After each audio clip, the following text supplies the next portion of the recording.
এই মাহফিলের উসিলায় আল্লাহ তাআলা আমাদের জীবনটাকে বরকতময় করে দেন। আমিন। এত আসতে বললেন কেন? বরকত চান না আপনারা? সবাই বরকত চান তো? বরকত কি?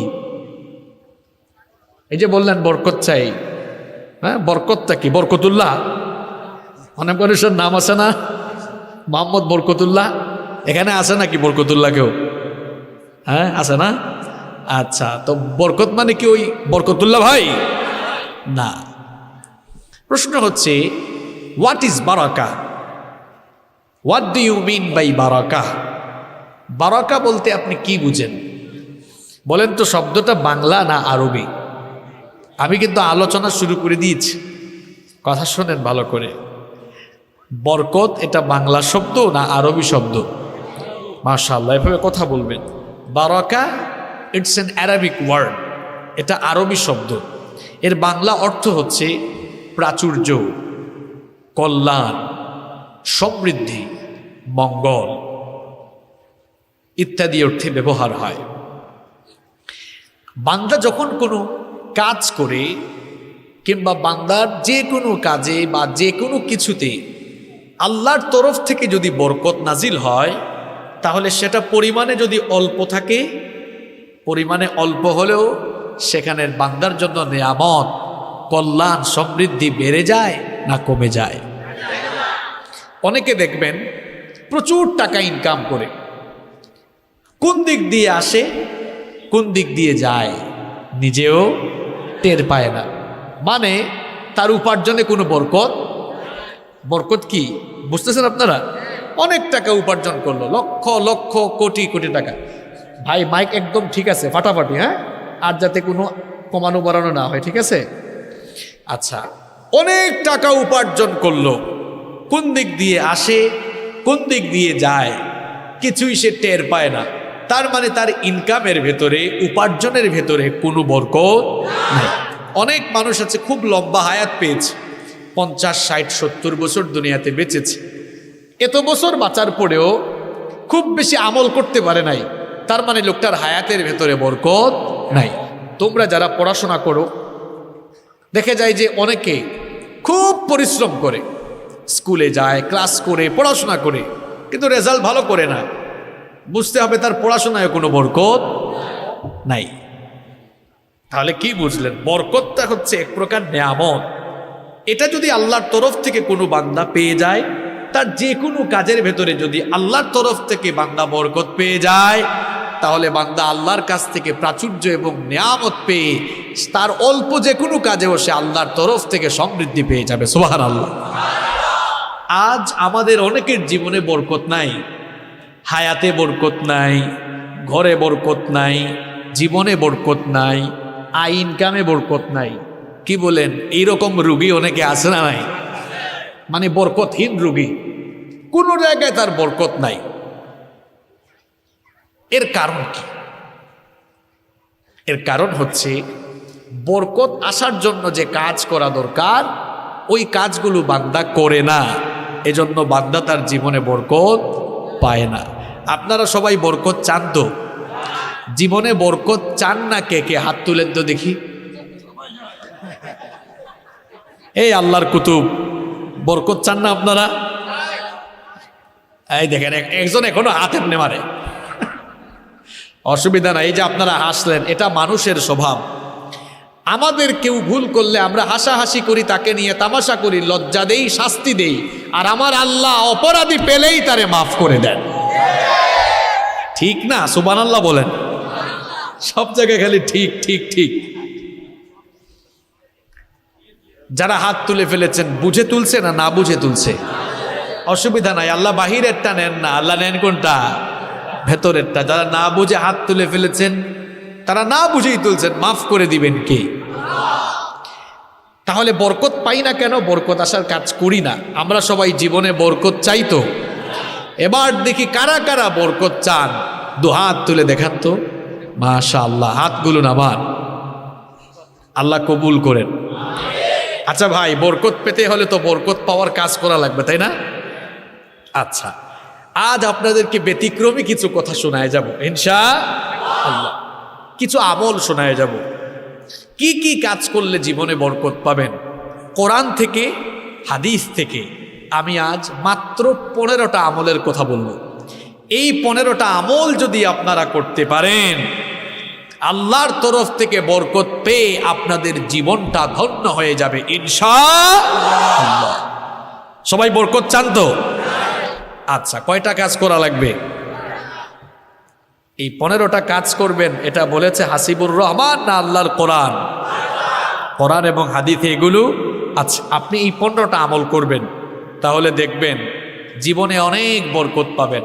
হায়াতে বরকত পাবেন, সময়ে বরকত পাবেন, ঘরে বরকত পাবেন, পরিবারে বরকত পাবেন, ইনকামে বরকত পাবেন। এক কথায় আপনার জীবনের সকল ক্ষেত্রে আপনি বরকত পাবেন ইনশাআল্লাহ। তাহলে যারা মুখস্থ করতে পারবেন খুব ভালো। আমি ওই দিন ফরিদপুর আলফাডাঙ্গায় একটা মাহফিল করলাম, অনেকে ইউটিউবে হয়তো দেখছেন। এই বিষয়ে না, অন্য একটা বিষয় নিয়ে আলোচনা করেছিলাম, মুনাফিকের বৈশিষ্ট্য। সেখানে মুনাফিকের 15টা বৈশিষ্ট্য বলেছিলাম। আলোচনার শেষে বললাম কারা কারা 15টা পয়েন্ট মুখস্থ রাখছেন। অনেকেই দাঁড়ায় গেছে, দাঁড়ায়া ঠাস ঠাস করে একটা একটা করে বলছে। আমি আবার চেয়ারম্যান সাহেব কয়েকজনকে পুরস্কারও দিছি 1000 টাকা করে। তা আজকে এখানে চট্টগ্রামের মানুষ তো আপনারা, চট্টলার মানুষ, জ্ঞানীগুণী মানুষ আপনারা, তাই না? এই 15টা পয়েন্ট মুখস্থ করা যাবে না ইনশাল্লাহ? আচ্ছা, মুখস্থ যদি করতে নাও পারেন, সবার হাতে তো এখন স্মার্টফোন আছে, তো স্মার্টফোনে নোট করার অপশন আছে না? 15টা পয়েন্ট নোট করে নিয়ে যান। বাড়িতে গিয়ে সকালবেলা ফজরের নামাজ পড়ে ঘরের সবার সাথে আলোচনা করবেন যে কাল রাত মাহফিলে গিয়েছিলাম, হুজুর আমাদেরকে এই 15টা আমল কোরআন হাদিস থেকে, এই 15টা আমল আমাদেরকে শুনিয়ে গেছে। যদি আমরা 15টা আমল করতে পারি তাহলে জীবনে বরকত পাবো ইনশাআল্লাহ। একদম ঘরের সবাই মিলে করবেন তো? চলেন আমরা শুরু করি। নাম্বার 1, 1 নাম্বার, তাকওয়া ভিত্তিক জীবনযাপন করা। তাকওয়া ভিত্তিক জীবনযাপন করবে যারা, জীবনে বরকত পাবে। জীবনে বরকত পাওয়ার জন্য 1 নাম্বার, তাকওয়া ভিত্তিক জীবনযাপন করতে হবে। ঈমান এনে তাকওয়া ভিত্তিক জীবনযাপন করবে যারা, আল্লাহর তরফ থেকে জীবনে বরকত পাবে তারা। কোরআনুল কারীমের 7 নাম্বার সূরা, সূরাতুল আরাফের 96 নম্বর আয়াতে রব্বুল আলামিন বললেন, ওয়ালাউ আন্না আহলাল কুরা আমানু ওয়াত্তাকাউ লাফাতাহনা আলাইহিম বারাকাতিম মিনাস সামাই ওয়াল আরদ। আল্লাহ তাআলা বলছেন, আর যদি জনপদের লোকেরা ঈমান এনে আমাকে ভয় করার, আমাকে মেনে চলার তাকওয়া ভিত্তিক নীতি অবলম্বন করে চলে, তাহলে আমি তাদের জীবনে আসমান আর জমিন উভয় জায়গা থেকে বরকত আমি তাদের জন্য দুয়ার খুলে দেব। শুধু এক জায়গা থেকে না, ঈমান এনে তাকওয়া ভিত্তিক জীবনযাপন করলে আসমান জমিন মাথার উপরে পায়ের তোলে, উপর নিচ থেকে আল্লাহ বরকতের দুয়ার আপনার জন্য খুলে দিবেন। সুবহানাল্লাহ। কি ভিত্তিক জীবনযাপন? প্রশ্ন হচ্ছে হুজুর তাকওয়া কি? এটা খায় না মাথায় দেয়? এটা আরবি শব্দ, এর বাংলা অর্থ হচ্ছে ভয় করা, বেঁচে থাকা, সাবধান হওয়া, পরহেজ করা, সতর্ক হওয়া, সাবধান হওয়া, আত্মশুদ্ধি অর্জন করা। অনেকগুলো অর্থ বললাম। তাকওয়া মানেই হচ্ছে কাকে ভয় করা? আপনারা আল্লাহকে ভয় করেন তো? তো আল্লাহকে ভয় করলে দিনের মধ্যে এত মিথ্যা বলেন কেমনে? আল্লাহকে ভয় করলে মিথ্যা সাক্ষ্য দেন কেমনে? আল্লাহকে ভয় করলে সুদ খান কেমনে? আল্লাহকে ভয় করলে ঘুষ খান কেমনে? আল্লাহকে ভয় করলে যুবকরা মাহফিলের আয়োজন করলে সেখানে বাধা দেন কেমনে? আল্লাহকে ভয় করলে আপনি ইসলাম বিরোধী কাজ করেন কেমনে? আল্লাহকে ভয় করলে আপনি ইসলামের বিরুদ্ধে, আলেমদের বিরুদ্ধে কথা বলেন কেমনে? মুখে মুখে আল্লাহকে ভয় করেন বলেন, আর বাস্তবে আপনি আল্লাহর সঙ্গে নাফরমানি করেন। আসলে এটা তাকওয়া ভিত্তিক জীবনযাপন নয়, এটা বেঈমানি আর মুনাফিকি জীবনযাপন। আল্লাহকে ভয় করার প্রকৃত অর্থ কি? আল্লাহকে ভয় করার প্রকৃত অর্থ হলো ওই মহামহিয়ান সত্তার ভয়ে যাবতীয় অন্যায় অপরাধ থেকে নিজেকে বাঁচিয়ে রাখা, এর নামই হচ্ছে তাকওয়া। এর নাম কি?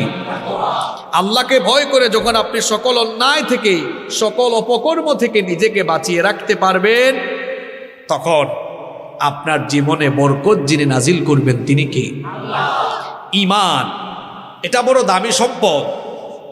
এই ঈমানটাকে বাঁচিয়ে রাখার জন্য প্রধান যে উপাদান বা হাতিয়ার, এই হাতিয়ারের নাম হচ্ছে তাকওয়া। যুদ্ধের ময়দানে যোদ্ধারা ঢাল ব্যবহার করে না? শত্রুর আক্রমণ থেকে বাঁচার জন্য যোদ্ধা যেমন ঢাল ব্যবহার করে, একজন ঈমানদার ঈমান এনে নিজের ঈমানকে গুনাহ থেকে, অপরাধ থেকে, অন্যায় থেকে প্রোটেক্ট করার জন্য এই তাকওয়াটা হচ্ছে তার জন্য এক প্রকার ঢাল। সুবহানাল্লাহ। তাকওয়া এটি মুমিনের জন্য এমন একটি কোয়ালিটি, এমন একটি গুণাবলী, এই কোয়ালিটি যারা অর্জন করতে পারবে আল্লাহর কাছে তার মর্যাদা সবার উপরে চলে যাবে। সুবহানাল্লাহ। আর এই একটা গুণ যার ভেতরে থাকবে না, সে খারাপ হতে হতে শয়তানের চাইতেও আরো খারাপ হয়ে যায়, আরো নিচের লেভেলে চলে যায়। শয়তান তখন তারে দেখে হাসাহাসি করে, আল্লাহ কেন যে আমারে শয়তান বানাইছে, এত দেখে আমার বস হয়ে বসে আছে। কারণ তাকওয়া না থাকলে দুনিয়ার যে কোনো অন্যায়, যে কোনো কুকর্ম করতে ওই লোকটাকে আর কোনো কিছুই দ্বিধাবোধ করাতে পারে। আর তাকওয়া যদি কারো অন্তরে থাকে, আপনি পুলিশ দিয়াও পিটাইয়াও তারে দেখার খারাপ কাজ করাইতে পারবেন। শোনেন, শুধুমাত্র পিটাইয়া কিংবা জেলখানায় ঢুকাইয়া মানুষ ভালো বানানো যায় না। মাঝে মাঝে দেখবেন জেলখানা থেকে অনেক অপরাধী বের হয়ে তাদের অপরাধ জগতে আরো প্রমোশন ঘটে। অর্থাৎ চুরি করে জেলে গেলে যদি জামিন নিয়ে বের হয়, মাঝে মাঝে দেখবেন, সব ক্ষেত্রে হয় না, মাঝে মাঝে অনেকে ডাকাত হয়ে যায়। আছে না নাই? শুধু প্রশাসন দিয়ে, পুলিশ দিয়ে মানুষ ভালো বানানো যায় না। যদি আপনি মানুষের হৃদয়ে, অন্তরে তাকওয়া ঢুকাই দিতে পারেন, তাকওয়া ঢুকাই দিলে আপনি তারে পিটাইয়াও আর অন্যায় করাতে পারবেন না। একটা উদাহরণ দেই, খুব সুন্দর বুঝতে পারবেন। সুনানে বাইহাকির একটি হাদিস আমার মনে পড়ে গেল, খুব সুন্দর ঘটনা, সবাই একটু কান লাগান। আব্দুল্লাহ ইবনে ওমর রাদিয়াল্লাহু আনহু তিনি একবার তার সঙ্গী সাথীদেরকে নিয়ে সফরে বের হলেন। দুপুরের খাবারের সময় যখন হয়ে গেল, তার সঙ্গী সাথীরা খাবার গ্রহণের জন্য দস্তরখানা বিছালেন। তারা যখন খাবার খেতে যাবেন, ঠিক সেই সময়ে লক্ষ্য করলেন একজন রাখাল তাদের পাশ দিয়ে অতিক্রম করছে। আব্দুল্লাহ ইবনে ওমর রাদিয়াল্লাহু আনহু ওই রাখালকে দেখে বললেন, হে রাখাল ভাই, আমরা তো দুপুরের খাবার খেতে বসেছি, তুমিও আসো আমাদের সাথে বসে খাবার গ্রহণ করো। ওই রাখাল তখন বলল, মুসাফির, আমি তোমাকে কিংবা তোমাদের কাউকে চিনি না, অপরিচিত হয়েও তোমরা যে আমাকে দুপুরের খাবার খাওয়ার জন্য ইনভাইট করেছ, আমন্ত্রণ জানিয়েছ, এই জন্য তোমার প্রতি কৃতজ্ঞতা জানাচ্ছি, কিন্তু তোমার দাওয়াত তো আমি কবুল করতে পারবো না। আব্দুল্লাহ ইবনে ওমর রাদিয়াল্লাহু আনহু তাকে বললেন, কি কারণে তুমি আমার দাওয়াত কবুল করবে না? রাখাল বলল, আমি রোজা রেখেছি, এই কারণে তোমাদের সঙ্গে খাবার খেতে পারবো না। আব্দুল্লাহ ইবনে ওমর রাদিয়াল্লাহু আনহু তাকে বললেন, যেহেতু এখন রমজান মাস নয়, নিশ্চয়ই তুমি নফল রোজা রেখেছো, নফল রোজা ভাঙলে তো অসুবিধা হয় না। মরুভূমির রুক্ষ আবহাওয়ায়, প্রচন্ড তাপমাত্রা, এই রুক্ষ আবহাওয়ায় তুমি বিরাট পশুর পাল নিয়ে এসেছো, সব সময় তুমি রাখাল মানুষ, ভালো খাবার দাবার হয়তো পাও না। আমাদের সাথে দেখো ভালো ভালো আইটেমের খাবার আছে, এসো আমাদের সাথে বসে খাবার গ্রহণ করো, নফল রোজা ভাঙলে অসুবিধা হবে না। রাখাল তখন বলল, তোমার কথায় তো আমি নফল রোজা হলেও ভাঙতে পারি না, কারণ আমি তো ওই শূন্য দিনের জন্য আমল করে যাচ্ছি, যেদিন মানুষের আমল ছাড়া আর কোনো কিছু কাজে লাগবে না। আব্দুল্লাহ ইবনে ওমর রাদিয়াল্লাহু আনহু রাখালের মুখ থেকে এই কথা শুনে কিছুটা অবাক হলেন, মনে মনে ভাবলেন, নিশ্চয়ই লোকটা বড় পরহেজগার। ভাবলেন, এরে এমনি এমনি ছাড়বো না, তার তাকওয়ার লেভেল কত যাচাই করে তারপরে ছাড়বো। এরে পরীক্ষা করার জন্য বলেন, আসো আমার কাছে আসো। ডেকে বললেন, এই যে তুমি বিরাট পশুর পাল নিয়ে এসেছো মরুভূমিতে, এই পশুপালের মালিক কি তুমি? সে বলল, না, আমি একজনের গোলাম, আমি তার পশুর পাল নিয়ে প্রত্যেক দিন মরুভূমিতে আসি। তখন আব্দুল্লাহ ইবনে ওমর রাদিয়াল্লাহু আনহু বললেন, তুমি এক কাজ করো, এই পশুর পাল থেকে একটা ছাগল কিংবা একটা মেষ আমার কাছে বিক্রয় করে দাও, আমি তোমাকে নগদ টাকা দিব। আবার তুমি তো আমার সাথে খেতে পারলে না, ওই পশু জবাই করে কিছু মাংস তোমাকে হাদিয়া দিব, যেন ইফতারের সময় তুমি তা খেতে পারো। সে তখন বলল, তোমাকে তো আগেই বলেছি এই পশুপালের মালিক আমি নই। আমি যদি এখান থেকে তোমার কাছে একটা বিক্রয় করে দেই, আমি আমার মালিককে গিয়ে কি জবাব দিব? আসলে আব্দুল্লাহ ইবনে ওমর রাদিয়াল্লাহু আনহু তাকে পরীক্ষা করছেন, এজন্য তাকে বললেন, শোনো, মরুভূমিতে বিশাল পশুর পাল নিয়ে আসলে এক দুইটা ছাগল কিংবা মেষ বাঘের আক্রমণে বাঘ খেয়ে ফেলতে পারে। তুমি চাইলে মিথ্যা বলে তোমার মালিককে বুঝ দিতে পারবা, তোমার মালিক কিছুই বুঝবে না, কিছুই টের পাবে না। তুমি আমার কাছে বিক্রি করলে নগদ টাকা পাবা, তার পাশাপাশি কিছু মাংসও তুমি হাদিয়া পাবা, সুতরাং লাভ হবে, বিক্রি করো। তিনি তো পরীক্ষা করার জন্য তাকে এই প্রস্তাব দিলেন। কিন্তু সে রাখাল হলেও, গরিব মানুষ হলেও অন্তরে কেমন তাকওয়া লালন করে দেখেন। সে তখন বলল, মুসাফির শোনো, আমি হয়তো মিথ্যা বলে ধোঁকাবাজি করে আমার মালিককে গিয়ে আমি বুঝ দিতে পারবো, কিন্তু তোমার কাছে আমার প্রশ্ন হচ্ছে, আইন আল্লাহ, আমার আল্লাহ কোথায়? আমার মালিক, তোমার মালিক, আমার মালিকের মালিক, বিশ্বজাহানের প্রতিপালক আল্লাহ তাআলাকে ধোঁকা দেওয়া তো কারো দ্বারা সম্ভব না। আল্লাহু আকবার। এর নাম তাকওয়া। এজন্য আমি আগে বলেছি, যদি কারো অন্তরে তাকওয়া থাকে, আপনি লোভ দেখায়া জোর করে তাকে দিয়ে অন্যায় করাতে পারবেন না। এই যে এখন তথ্য প্রযুক্তির যুগ, প্রত্যেকের হাতে হাতে স্মার্টফোন আছে। আমার যুবক আর তরুণ ভাইদের অনেকেই আছেন এই তথ্য প্রযুক্তির অপব্যবহার করে আজ তারা তাদের যৌবনটাকে নষ্ট করে ফেলতেছে।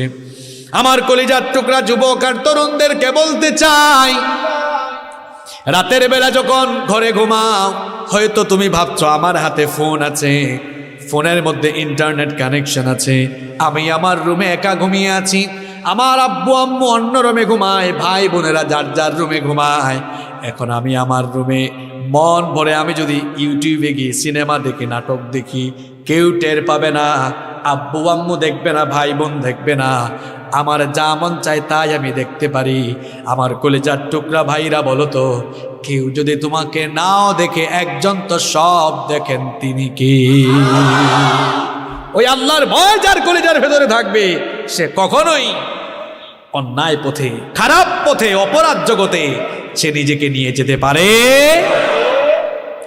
এই তাকওয়া, এটার নাম তাকওয়া, যে আল্লাহর ভয়ে সমস্ত অন্যায় থেকে, পাপ থেকে বান্দা নিজেকে বাঁচিয়ে রাখবে।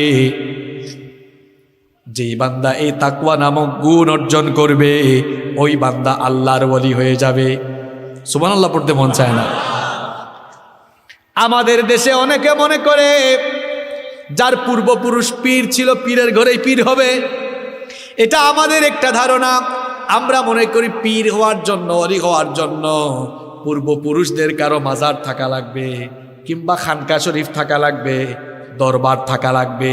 আর আল্লাহ তাআলা এই কোরআনে বলেছেন, আমার ওলি হতে পারবা যদি দুইটা কাজ করো। সূরা বলেন কয়টা? আরো জোরে, কয়টা? দেখেন রব্বুল আলামিন কোরআনুল কারীমের 10 নম্বর সূরা, সূরা ইউনূসের 62 নম্বর আয়াত থেকে বলছেন, আলা ইন্না আউলিয়া আল্লাহি লা খাউফুন আলাইহিম ওয়া লা হুম ইয়াহজানুন। আল্লাহ তাআলা বলছেন, তাদের জন্য, আল্লাহর ওলি যারা, আল্লাহর বন্ধু যারা, তাদের জন্য কোনো দুশ্চিন্তা নাই, কোনো ভয় নাই। দুনিয়ায় তাদের কোনো ভয় নাই, আখিরাতেও তাদের কোনো টেনশন নাই। জোরে কোন কারা? আল্লাহর ওলি যারা। সবাই বলেন কারা? প্রশ্ন হলো আল্লাহর ওলি কারা?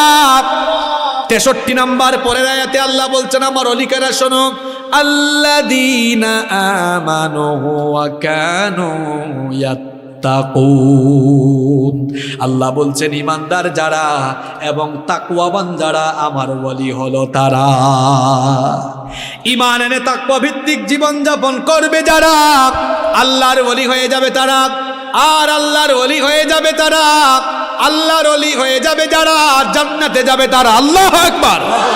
পরের আয়াতে আল্লাহ বলেছেন লাহুমুল বুশরা ফিল হায়াতিদ দুনিয়া ওয়া ফিল আখিরাহ লা তাবদীলা লিকালিমাতিল্লাহ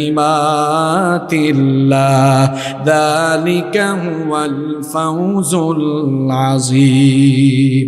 আল্লাহ তাআলা বলছেন আমার ওলি যারা হবে দুনিয়ায় তাদের জন্য সুসংবাদ, আখিরাতেও তাদের জন্য সুসংবাদ দিয়েছেন কি। তাহলে জীবনে বরকত পাবেন না যদি আল্লাহকে ভয় করে অন্যায় থেকে নিজেকে বাঁচিয়ে না রাখেন। কাজ করবেন, উপার্জন করবেন, ইনকাম করবেন, ঘর করবেন, বাড়ি করবেন, গাড়ি হবে, বাড়ি হবে, ফ্যাক্টরি হবে, ক্ষমতা পাবেন, কিন্তু কোনো বরকত পাবেন না আপনি, ঠিক কি না? একদিকে আসবে অন্যদিকে যাবে। দেখবেন কিছু মানুষ এরকম আছে, আসে কিন্তু থাকে না, চলে যায়, তার মানে তার জীবনে বরকত নাই। তাহলে এক নাম্বার বরকত পাবে তারা তাকওয়া ভিত্তিক জীবন যাপন করবে। সবাই এই তাকওয়া অর্জন করে তাকওয়া ভিত্তিক জীবন যাপন করবেন তো ইনশাআল্লাহ। কাকে ভয় করে চলবো? কাকে ভয় করে চলবো? আল্লাহ আমাদেরকে তৌফিক দান করেন। 2 নাম্বার, বরকত পেতে হলে কথা কাজ, যে কোনো কথার শুরুতে, যে কোনো কাজের শুরুতে বিসমিল্লাহ, বাসমালা বলবেন। কি বলবেন? ঘর থেকে বের হয়েছেন বলবেন বিসমিল্লাহি তাওয়াক্কালতু আলাল্লাহ। যানবাহনে উঠবেন তখনও কার নামে উঠবেন? আপনি যেন যে কোনো কথা, যে কোনো কাজ আল্লাহর নামে শুরু করেন। এই জন্য আল্লাহ তাআলা কোরআনুল কারীম শুরু করেছেন তার নিজের প্রশংসা দিয়ে, আলহামদুলিল্লাহি রাব্বিল আলামিন। সমস্ত প্রশংসা কার? আল্লাহ। তার প্রশংসা দিয়ে কোরআন শুরু করেছেন। এর একটা অন্যতম শিক্ষা হলো, এই আয়াতের একটা মেসেজ হলো, বান্দা সকল কাজে শুকরিয়া জানাবে কার? আমরা সব কাজ শুরু করব কার নামে? আস্তে বলবেন না, জোরে বলেন, কার নামে? অনেকে আছে বক্তৃতা শুরু করে বিসমিল্লাহ বলে না, আছে না নাই? বক্তৃতা শুরু করে ফেলে বিসমিল্লাহ নাই। যে বক্তব্যের শুরুতে বিসমিল্লাহ নাই ওই বক্তব্যের ভেতরে কোনো বরকত। লেখা শুরু করে দেয় বিসমিল্লাহ লেখে না, তার মানে তার ওই লেখার ভেতরে কোনো বরকত। অনেকে আছে ঘরের ভেতরে ঢোকার সময়ও বিসমিল্লাহ বলে না।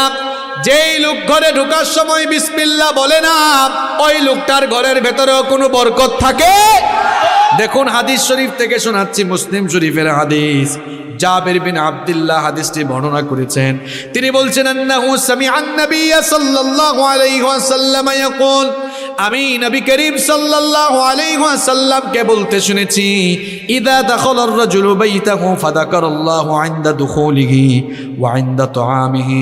আল্লাহ নবী বলেছেন, যখন কোনো লোক ঘরে ঢোকার সময় বিসমিল্লাহ বলে ঘরে ঢুকে, আবার যখন খাবার খাওয়ার সময় বিসমিল্লাহ বলে খায়, তখন শয়তান তার সাঙ্গপাঙ্গদেরকে বলে, লা মাবিতা লাকুম ওয়ালা আশা। এই ঘরে যে বান্দা বিসমিল্লাহ বলে, এই ঘরে যে বান্দা বিসমিল্লাহ বলে ঢুকেছে, এই ঘরে আমি সহ আমার কোনো চেলাপেলারা অবস্থান করতে পারবা। আল্লাহ নবী বলেছেন, যখন কোনো লোক বিসমিল্লাহ বলে ঘরে ঢুকে, ওই ঘরে শয়তান আর প্রবেশ করতে পারে?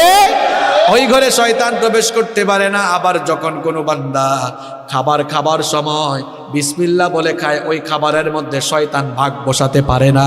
আমাদের মধ্যে অনেকে আছে খাবার গ্রহণের সময় বিসমিল্লাহ বলে খায় না, এরকম আছে না নাই? আপনি যদি খাবার গ্রহণ শুরু করার সময় বিসমিল্লাহ বলেন না, ওই খাবারের মধ্যে ভাগ বসায় যে, তার নাম কি? আরেকটু জোরে বলেন, তার নাম কি? তাহলে আমাদের খাবারের সাথে শয়তান ভাগ বসাক, এটা আমরা চাই? আরো জোরে বলেন। তাহলে খাবার শুরুতে কি বলবেন? ঘরে ঢোকার সময় কি বলবেন? কথার শুরুতে কি বলবেন? কাজের শুরুতে কি বলবেন? বক্তব্যের শুরুতে কি বলবেন? বউ পিটানোর শুরুতে কি বলবেন? তালের মধ্যে দেখতেছি মানুষের তাল ঠিক আছে, বেতাল হইতেছে না। আলহামদুলিল্লাহ, মনোযোগ আছে আমাদের, আলহামদুলিল্লাহ পড়েন। সব ভালো কাজের শুরুতে। তাহলে খারাপ কাজ কি আপনারা করবেন নাকি? কোন নবী কি বিবি পিটাইছে? বউ পিটানো ভালো মানুষের কাজ? বিবি পিটাবেন আপনারা না ভালোবাসবেন? কম না বেশি? বিবিকে বেশি মহব্বত করবে। আর যারা নিজের বউকে মহব্বত করে না, এদের চেহারা সুরত দেখলে বোঝা যায়। কারণ যারা এটা বিবাহিতরা বলতে পারবে, বউয়ের সাথে খারাপ আচরণ করেন, ভাই রে আপনার জীবনটা শেষ করে ফেলবে। আপনারে ভালো মতো খাওয়াবে না, হয় লবণ লাগবে না, নইলে কোনো একটি মশলার অঘটন ঘটবে, তরকারির টেস্ট হবে না। আপনার চেহারা সুরত দেখলেই বোঝা যাবে। বউয়ের সাথে খারাপ আচরণ করেন তো বউ আদর করে ভালো করে খাওয়ায় না, আর যারা বউয়ের সাথে ভালো আচরণ করে বউ আদর করে খাওয়ায়, জন্য এদের চেহারাও নাদুস নদুস থাকে, ঠিক কি না? তাহলে নিজের বিবিকে মারবেন, পিটাবেন না মহব্বত করবেন? বউ পিটাইয়া অনেকে চেয়ারম্যান সাহেবের কাছে যায়, মেম্বার সাহেবের কাছে যায়, জামাই বউয়ের বিচার যায় না? লজ্জাজনক ব্যাপার। হাজব্যান্ড ওয়াইফের খবর, ঘরের খবর বাহিরে যাওয়া, এটা কিন্তু ভালো লক্ষণ না। হাজব্যান্ড ওয়াইফের ব্যাপারগুলো যেন হাজব্যান্ড ওয়াইফের ভেতরেই সীমাবদ্ধ থাকে, এটা বাহিরে যাওয়া উচিত না। যদি বাহিরে চলে যায়, মনে রাখবেন আপনার দাম্পত্য জীবনে এই যে একটা, এই যে সিলেটে আঞ্চলিক ভাষায় বলে বেড়াচারা লাগছে, আপনারা কি বলেন এটাকে? না খালি তো মনে বেড়াস, ভেজাল না, না আঞ্চলিক ভাষায় কি বলেন আপনারা? ভেজাল বলে না, সিলেটে বলে যে বেড়াচারা লাগছে। এই যে বেড়াচারা লাগবে, গন্ডগোল তো প্রমিত বাংলা, যাই হোক, এই গন্ডগোল যদি লাগে তাইলে কিন্তু বাড়তেই থাকবে। আমরা আমাদের পরিবারকে ইসলামের দেওয়ার নীতিমালা মোতাবেক সাজাবো ইনশাআল্লাহ, তাহলে বরকত পাবেন ভাই। 2 নম্বর আমল কি বললাম? কথা কাজের শুরুতে কি বলবেন? খাবার খাওয়ার সময় কি বলবেন? অনেকে দাঁড়ায় দাঁড়ায় পানি খায়, দাঁড়ায় দাঁড়ায় পানি খাবেন না। পানি পান করারও সুন্নাহ আছে লড়াই, খাবার দাবার গ্রহণের সুন্নাহ আছে। কোন হাত দিয়ে খাবেন? অনেকে বাম হাত দিয়ে মারে, আছে না নাই? বাম হাত দিয়ে শয়তান খায়। কে খায়? আমরা শয়তানের বন্ধু না আল্লাহর হাবিবের বন্ধু হতে চাই? তাহলে আমরা কি করব? ডান হাত দিয়ে খাবো।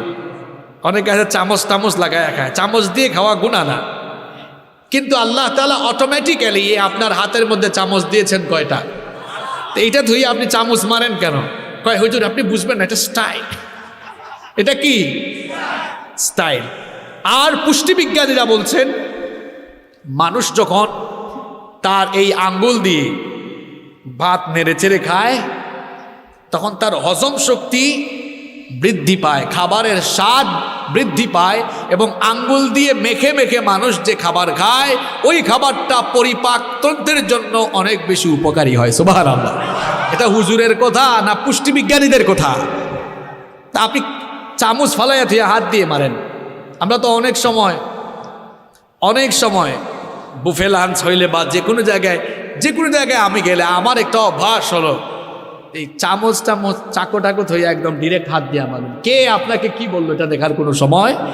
খাবারের শেষে আঙ্গুল চেটে পুটে খাবেন, যে প্লেটে খাবেন এই প্লেটটাও মুছে খাবেন। নবীজির সুন্নাহ। নবীজিকে সাহাবী বললেন, এক সাহাবী জিজ্ঞেস করলেন, আপনি প্লেট মুছে খান কেন? নবীজি বললেন, খাবারের বরকত যদি চাও তাহলে প্লেটটা মুছে খাও, কারণ সকল খাবারের নির্যাস ওই শেষ অংশে রয়েছে। সুবহানাল্লাহ। বরকত ওখানে কি আছে? আর একটু জোরে বলেন। তাহলে জীবনে বরকত পাওয়ার জন্য কয়টা আমলের কথা বলতেছি? মনে রাখতেছেন না খায় ফেলতেছেন? 1 নাম্বার কি বলেছি? 2 নাম্বার কথা কাজের শুরুতে। 3 নাম্বার সময় মতো নামাজ আদায় করবেন। সময় মতো নামাজ আদায় করবে যারা, জীবনের সব ক্ষেত্রে বরকত পাবে তারা। কোরআনুল কারীমের 20 নম্বর সূরা সূরাতুত তাহা এর 132 নম্বর আয়াতে আল্লাহ তাআলা বললেন, ওয়া'মুর আহলাকা বিস-সালাতি ওয়াসতাবির আলাইহা লা নাসআলুকা রিজকান নাহনু নারযুকুকা ওয়াল আকিবাতু লিত-তাকওয়া। কথাটা কার? আল্লাহ তাআলা বলছেন, ওগো আমার হাবিব, আপনি আপনার পরিবার বর্গকে নামাজের আদেশ দিন এবং নিজেও এই নামাজের উপরে অবিচল থাকুন। এই যে আপনি নামাজ আদায় করেন, এই জন্য আমার হাবিব আমি আপনার কাছে রিজিক চাই না, বরং রিজিক আমি আপনাকে দান করি। সবাই বলেন তো রিজিক দাতাকে? আস্তে বলবেন না, জুড়ে বলেন রিজিক দাতাকে। রিজিকের ভেতরে যদি বরকত চান, আল্লাহ আয়াতে বলেছেন নামাজের আজান হয়ে গেলেই বান্দা নামাজে দৌড়াও, কিন্তু আমরা অনেকেই দেখা যায় ঠিক মতো নামাজ আদায় করি না। এই জন্য আমরা আমাদের কাজে কর্মে কোনো বরকত পাই না। আমার অনেক ব্যবসায়ী ভাইয়েরা এখানে মাহফিলে এসেছেন, দেখা যায় জোহরের আজান হয়েছে, দোকানপাট খোলা রেখেছে, কিংবা যারা চাকরি করেন চাকরির কাজে ব্যস্ত, তোমরা যারা পড়াশোনা করো পড়াশোনার কাজে ব্যস্ত, যে যে কাজেই থাকেন না কেন, আপনি হয়তো ভাবছেন আমি যদি নামাজে যাই আমার কিছু সময় নষ্ট হয়ে যাবে। এটা আপনার চিন্তা, আর শয়তান ধোঁকা দিয়ে এই চিন্তা মাথায় নিয়ে আসে।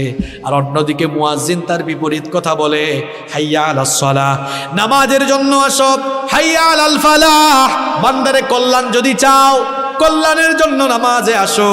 মুয়াজ্জিন বলল কল্যাণ যদি চাও তাহলে নামাজে আসো। আর আপনি মনে করছেন না 10টা মিনিট যদি এখানে কাজ করি কল্যাণ বেশি পাবো। অথচ বলেন তো কাজের ভেতরে কল্যাণ নাকি আল্লাহর ইবাদত, আল্লাহর হুকুম মানার ভেতরে কল্যাণ কোনটা? আর একটু জুড়ে বলেন। এজন্য জীবনে যদি বরকত চান, কল্যাণ যদি চান, আজান হয়ে গেলে নামাজে চলে যান। মনে রাখবেন আজান হয়ে গেলে কাজ বড় নাকি আল্লাহর হুকুম বড়? আর একটু জুড়ে বলেন। বলেন তো আজানটা শুরু হয় লা ইলাহা ইল্লাল্লাহ দিয়ে নাকি আল্লাহু আকবার দিয়ে? এবার বুদ্ধিমানের মতো জবাব দেন।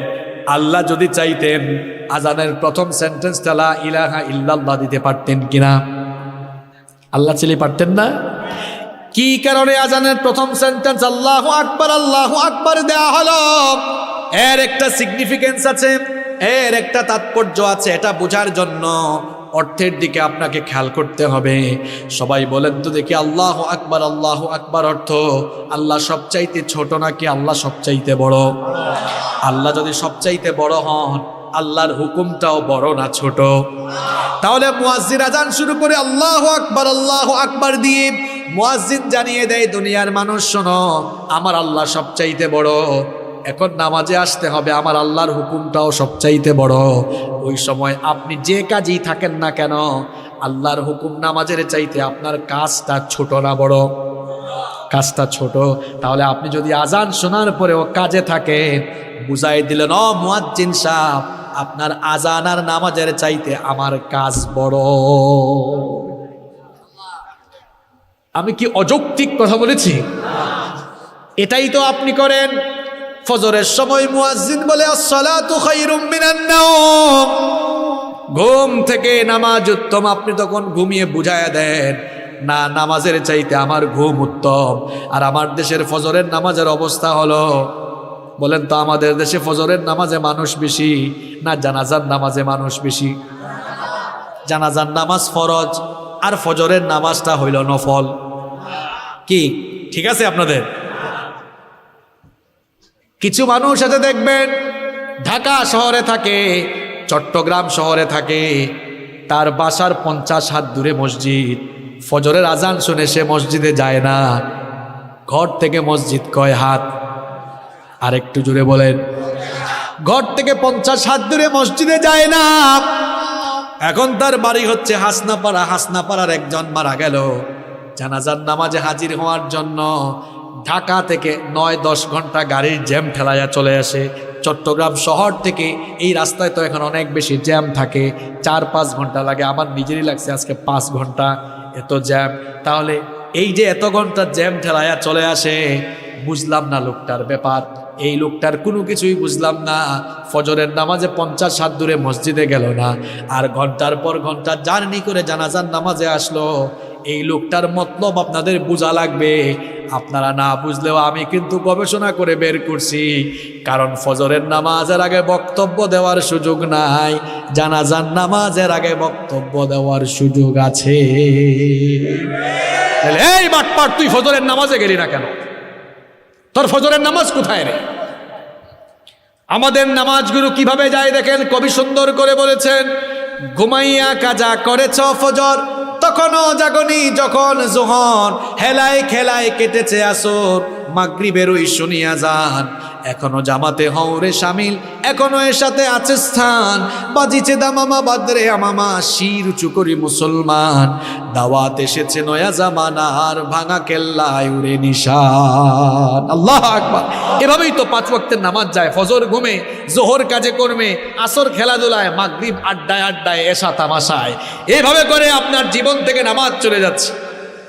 অনেকে আছে নামাজে আসে না, কয় নামাজে গেলে আমার মিটিং এর সময় নষ্ট হবে। মনে রাখবেন মিটিং এও বরকত পাবেন না। অনেকে আছে কয় আমি এখন যদি দোকানটা খোলা রাখি, ব্যবসা খোলা রাখি, তাহলে আমার ব্যবসা ভালো হবে। মনে রাখবেন ব্যবসা করে অনেক টাকা উপার্জন করবেন, আল্লাহ না করুক যাওয়ার সময় অঘটন ঘটে, সব লাভ দেখবেন শেষ। এমনটা হইতে পারে কিনা? সব ঘটাবার মালিক কি? এমনও হতে পারে সারাদিনে লাভ করেছেন 40,000 50,000, মনে মনে ভাবছেন নামাজের টাইমে ব্যবসা বন্ধ রাখলে আমার 20,000 টাকা লস। 20,000 টাকা লাভ করার জন্য নামাজে গেলেন না। এমন সময় দেখবেন আল্লাহ ঘরের কাউরে অসুস্থ করে দিয়ে এমন অসুস্থতা দিবেন, তারে ভর্তি করাইতেই টাকা লাগবে 2 লাখ। তাহলে বলেন তো লাভ হইল না লস হইল? বলেন তো আপনার জীবনে যে কোনো ঘটনা বা অঘটন ঘটানোর মালিক কি? আল্লাহ যা চান তা করতে পারেন কিনা? আরেকটু জুড়ে বলেন পারেন কিনা? তাহলে জীবনে যদি বরকত চান, আজান হয়ে গেলে মসজিদে দৌড়ান। হ্যাঁ যুবক ভাইয়েরা, আজান হয়ে গেলে মসজিদে যাও, মসজিদের সামনের কাতারগুলো তোমরা পূরণ করে দাও। তোমরা অনেকে বলো হুজুর আমরা এখন কেন মসজিদে যাব, ইয়াং মানুষ, বুড়া হই তারপরে যাব। ভাইরে তুমি যে বুড়া হবা তার তো গ্যারেন্টি নাই, কারণ তোমার মতো অনেক যুবক দুনিয়া থেকে চলে যাচ্ছে, আছে না নাই? মনে রাখতে হবে পৃথিবীতে আসার সিরিয়াল আছে, যাওয়ার কোনো সিরিয়াল নাই। এই পৃথিবীতে আসার জন্য সিরিয়াল মেনটেন হয়। প্রথমে আসেন দাদা, তারপরে বাবা, এরপরে বাবার ঘরে ছেলে হয়। এই রকম দুনিয়াতে আসার সুন্দর সিরিয়াল আছে, কিন্তু যাওয়ার সময় মাঝে মাঝে সিরিয়াল ব্রেক হয়ে যায়। মাঝে মাঝে এমন করুণ দৃশ্য সমাজে আমরা দেখতে পাই, ছেলের লাশ বাবা কবরে নামায়, অথবা মাঝে মাঝে আমরা এমনও দেখি নাতির লাশ দাদা কবরে নামায়। আছে না নাই? চোখের পলকে আমরা লাশ হয়ে যেতে। এখানে আশেপাশে কোনো বাজার আছে কিনা? নাম কি? ডুলুসুরি বাজার। ডুলুসুরি নাকি ডলুসুরি? এমনও হতে পারে এই বাজারে আপনার কাফনের কাপড় চলে এসেছে, আপনি জানেন না। আগামীকাল রাত আপনার কবরের প্রথম রাত হতে পারে। আপনি ভাবছেন হুজুর আমি তো সুস্থ। ইমাম শাফিঈ রাহিমাহুল্লাহ এর কবিতা মনে পড়ে গেল। তিনি এক কবিতায় লিখেছেন, কাম মিন সাহিহিন মাতা গায়রি আল্লাহ। তুমি কি দেখো না জগতে অনেক মানুষ কোনো কারণ কোনো রোগ বালাই ছাড়াই মারা যায়, আবার অনেক মানুষ আছে দীর্ঘদিন ধরে অসুস্থ। কার রহমতে বেঁচে আছে? কার রহমতে? চোখেরই পলকে তুমি হতে পারো লাশ, চিরতরে বন্ধ হবে তোমারই নিঃশ্বাস। চোখেরই পলকে তুমি হতে পারো লাশ, চিরতরে বন্ধ হবে তোমারই নিঃশ্বাস। হবে তোমারই নাম মসজিদের মাইকে, বাড়িওয়ালা নাই রে বাড়ি নাই রে দুনিয়াতে, বাড়িওয়ালা নাই রে বাড়ি নাই রে দুনিয়াতে, বাড়িওয়ালা নাই রে বাড়ি নাই রে দুনিয়াতে, বাড়িওয়ালা নাই রে বাড়ি নাই রে দুনিয়াতে। বাড়ি থাকবে, বাড়িওয়ালা থাকবে না। এই লামা উপজেলায় অনেকের বাড়ি আছে যার বাড়িটা তার বাপ দাদারা বানিয়েছেন। তার দাদার আমলের বাড়ি, ওই বাড়িতে তার দাদা থেকেছেন, পরে বাপ চাচারা থেকেছেন, এখন সে থাকতেছে, তার পুলা মাইয়ারা আসতেছে, নাতি নাতনিরা আসতেছে। বলেন আর 2-3 প্রজন্ম পরে বাড়িটা কে বানাইছিল, ওর নাম কেউ মনে রাখবে? আমি আমার দাদার বাবার নাম জানি না। আপনাকে যদি বলি আপনার দাদার বাবার নাম কি, জানবেন আপনি? কি বুঝলেন? যে দুনিয়াতে আপনি দুনিয়া পাওয়ার জন্য বেকিল হয়ে গিয়েছেন, এই দুনিয়ার মানুষ বেশি না 200 বছর পরে কেউ আপনার নামও মনে রাখবে না। এই দুনিয়াটা এমন স্বার্থপর, সবাই আপনাকে ছেড়ে দিলেও আপনার নেক আমল আপনাকে ছাড়বে না, এটা আপনার সাথে কবরে যাবে। এজন্য বাবারা ভাইয়েরা প্লিজ নামাজ ছাড়বেন না। নামাজ ছাড়বেন জীবনে বরকত পাবেন না। সবাই বরকত চান তো? আজান হলে কোথায় যাবেন? অনেকে রাত 12টা পর্যন্ত ওয়াজ শুনে যায়, ফজরের নামাজে আসেন। এগুলো নাই। হ্যাঁ, আজকে ফজরের নামাজ ছাড়বেন কে কে? হাত তোলেন। আরে পাবলিক, হ্যাঁ কি যে বলতাম। সবাই আসবেন তো নামাজে? ইমাম সাহেব হুজুর আপনি দেখিয়েন, সবাই কিন্তু বলছে নামাজে আসবে। আসবেন তো ইনশাল্লাহ?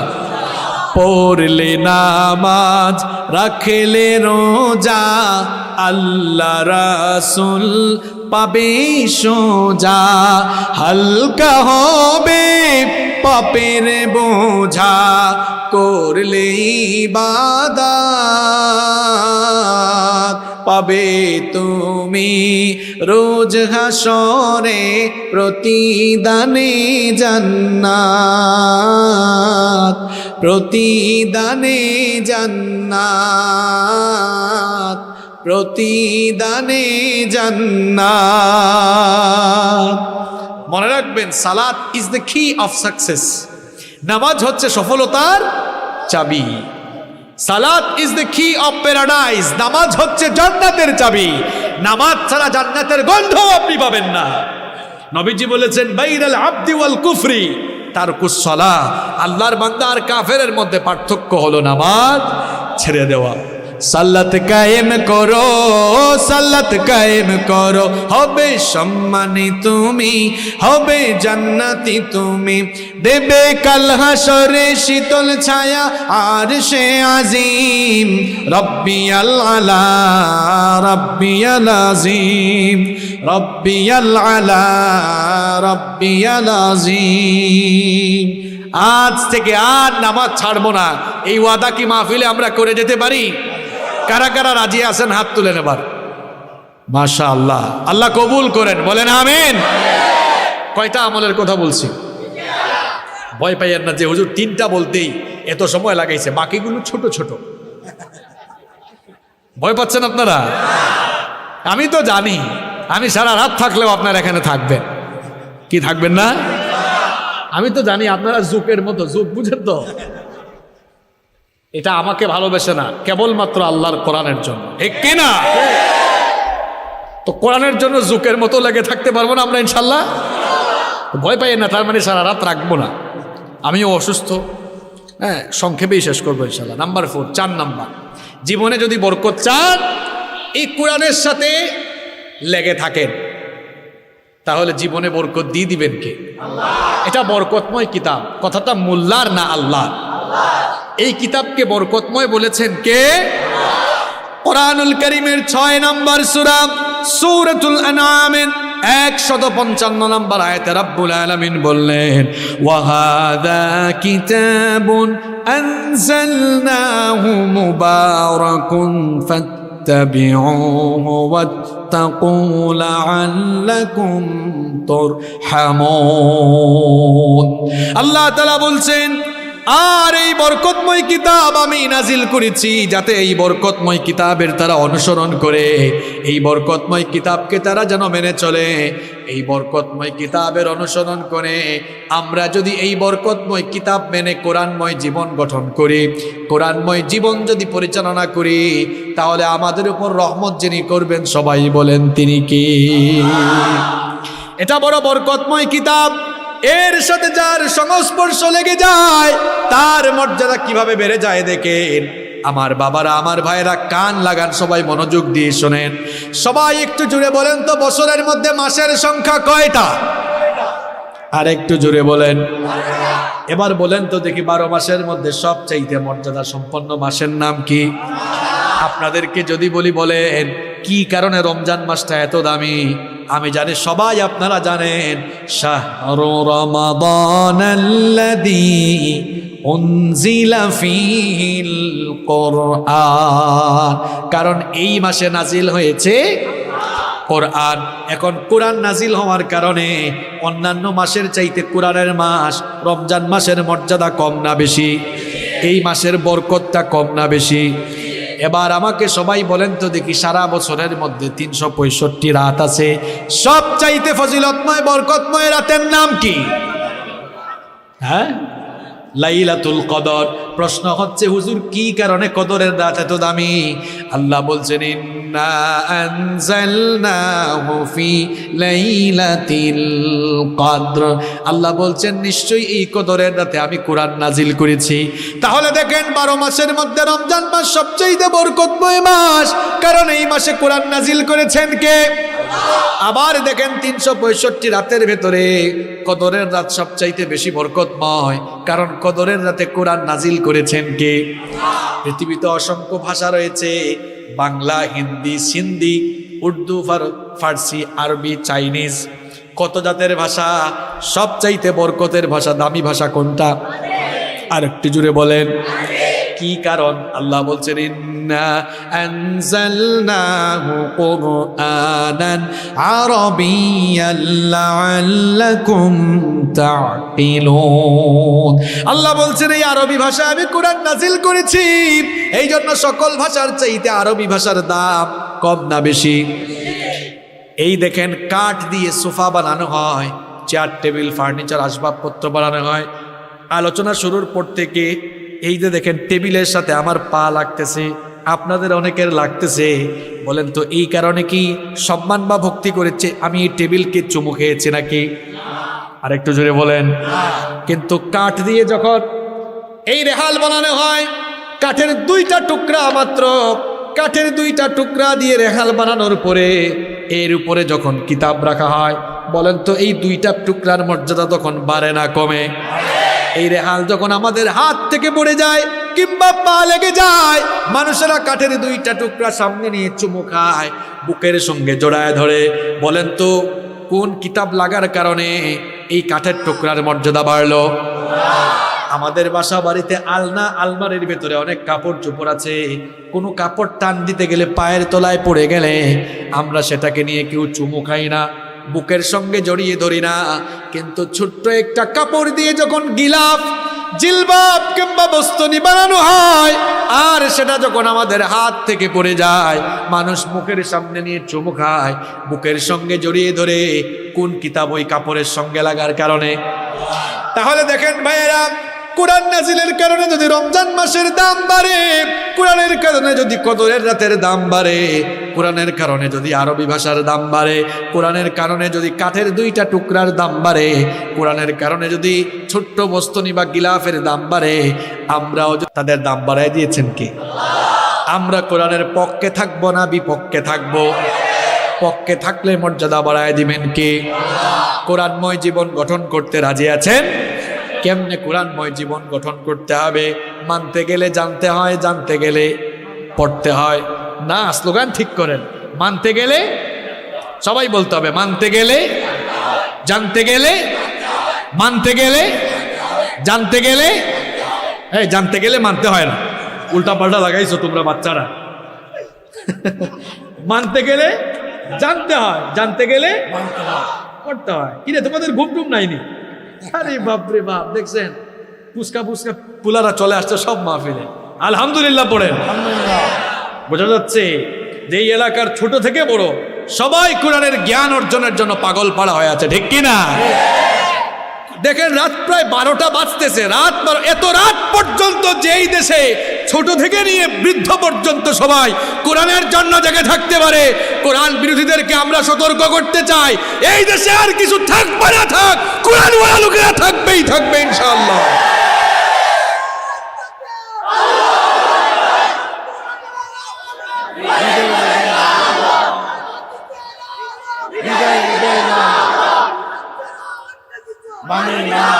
যে দেশে রাত 12টা 1টা পর্যন্ত ছোট থেকে বয়স্ক লোকেরা পর্যন্ত কোরআন শোনার জন্য বসে থাকে, এই দেশে কোরআন আর কোরআন বলা লোকদের বিরুদ্ধে দাঁড়াবে যারা, এদের পিঠের চামড়া কিন্তু জনগণ তুলে ফেলবে একেবারে।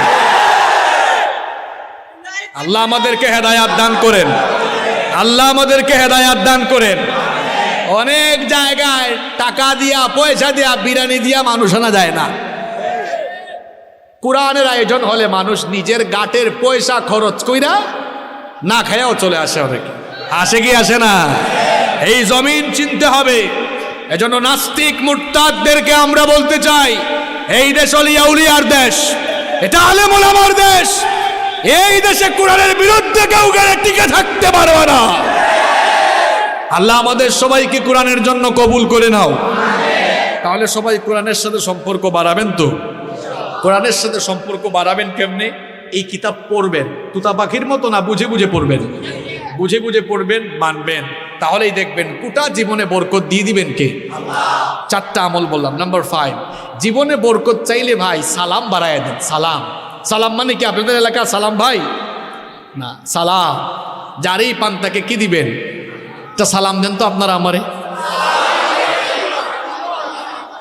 ওয়ালাইকুম আসসালাম ওয়া রাহমাতুল্লাহি ওয়া বারাকাতুহু।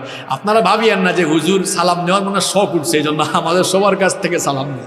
আমি আসলে টেস্ট করছি আপনাদেরকে, কারণ অনেকে অশুদ্ধ সালাম দেয়। কয় ভাই সালাম আলাইকুম।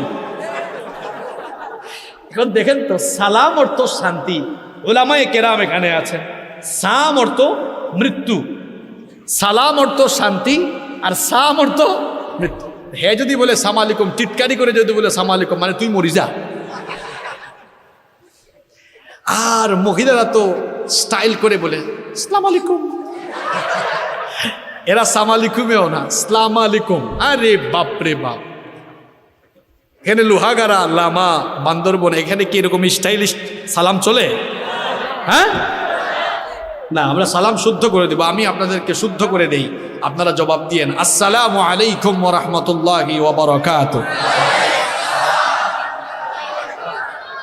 আপনারা বলবেন হুজুর সালামের মধ্যে বরকত কোথায়? বরকত শব্দই সালামের ভেতরে আছে, আছে না? দেখায় দিই, দেখেন আসসালামু আলাইকুম ওয়া রাহমাতুল্লাহি ওয়া। সালামের ফায়দা আছে চারটা। কয়টা? আরো জোরে, কয়টা? সালাম দিলে মানুষের চারটা লাভ হয়। 1 নাম্বার লাভ হলো সালাম দিলেই মানুষ সওয়াব পায়। সুবহানাল্লাহ। বাড়িতে গিয়ে বলেন, আপনার দোস্তের সাথে দেখা, বলেন হাই, হেই, হ্যালো। এগুলো এখন পোলাপাইন বলে আছে না নাই? তোমরা কি বলো নাকি? হাই হ্যালো বলবা? কি বলবা? আচ্ছা বলেন তো, হাই, হেই, হেই, হুই, এগুলো বললে কি কোনো সওয়াব হবে? কিন্তু নবীজি বলেছেন, কেউ যদি আসসালামু আলাইকুম ছোট্ট করে মাত্র এতটুকু সালাম দেয়, আল্লাহ বান্দার আমলনামায় 10টা নেকি দেন। কেউ যদি সালাম বাড়াতে থাকে, অর্থাৎ আসসালামু আলাইকুম ওয়া রাহমাতুল্লাহ পর্যন্ত বৃদ্ধি করে সে যদি সালাম দেয়, আল্লাহ আমলনামায় 20টা নেকি দেন। আর বান্দা যদি একটা পূর্ণাঙ্গ সালাম দেয়, অর্থাৎ আসসালামু আলাইকুম ওয়া রাহমাতুল্লাহি ওয়া বারাকাতুহু এতটুকু পর্যন্ত বাড়িয়ে যদি বান্দা পূর্ণাঙ্গ সালাম দেয়, আল্লাহ আমলনামায় 30টা নেকি দান করে। দেখেন নেকি কেমনে কামাই করা যায়, হিসাব নিকাশ করে বলেন তো। ডেইলি যদি মাত্র 100 জন মানুষকে সালাম দেন, 100 মানুষকে সালাম দিলেই কত নেকি? হ্যাঁ, কত? সুবহানাল্লাহ। খালি সালাম দিয়েই ডেইলি নেকি নেওয়া যায়। 100 জনকে দিলে কত? আমরা তো সালাম দিতে চাই না, খালি নিতে। কি পার, আমি কেন দিব? এখন তো আপনারা ঘরে গিয়ে ভাবিকে সালাম দেন না, কয় হুজুর আমি কেন দিতাম, আমি জামাই না। আরে ভাই, সালাম দিতে হইলে কি জামাই বউয়ের পার্ট নেওয়ার ব্যাপার আছে নাকি? সালাম দিয়েও তো এক ভাই একদিন বিপদে পড়ছে। কয় হুজুর সালাম দিছিলাম, বিপদ একটা হয়ে গেছে। বললাম কি হয়েছে ভাই? কয় আমি গিয়ে ঘরে কলিং বেল চাপছি, আমার বউ দরজা খুলছে। আমি বললাম আসসালামু আলাইকুম। কারণ বউ উত্তর না দিয়ে কয় কি ঢং করো না, তুমি আমারে চিনো না? না, আমরা ভাবছি শুধুমাত্র বিশেষ বিশেষ ব্যক্তিকে সালাম দেওয়া যায় না। সালাম আমরা সবাই সবাইকে দিতে পারবো। যে আজকে তো মা বোনরা জেগে আছে, তাই না? নাকি আসছে মহিলারা আসছে? আরে ভাবিরা কিন্তু শুনছে, আজকে আপনাদের খবর আছে। ঘরে গিয়া সালাম দিবেন তো আপনারা। অনেক চাচারা সালাম দেন না, আমার বাবারা রাগ করেন না। তো ঘটনা তো আমার আরেকটা মনে পড়ছে, বলবো।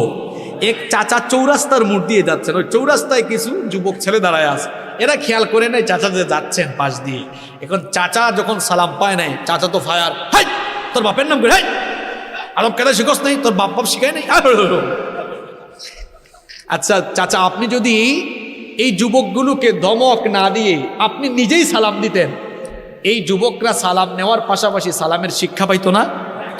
এরপরে থেকে আপনারে পাইলে যুবকরা সাবধান থাকে, এই চাচা কিন্তু আসতেছে, চাচা কিন্তু বড় বেসামাল, উনি আগে সালাম দিয়ে দেয়, রেডি থাক, আসলে আমরা আগে দিব, ঠিক কি না?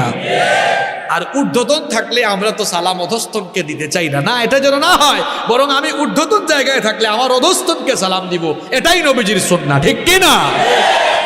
আমার নবীকে কেউ কোনোদিন আগে সালাম দিতে পারে নাই। নবীজির খেদমত করেছেন 10 বছর। সাইয়েদনা আনাস রাদিয়াল্লাহু আনহু 10 বছর নবীজির খেদমত করেছেন। তিনি বলেছেন 10টা বছর আমি নবীজির খেদমত করেছি, একটা দিনও নবীজিকে আমি আগে সালাম দিতে পারি নাই। সুবহানাল্লাহ বলবেন না?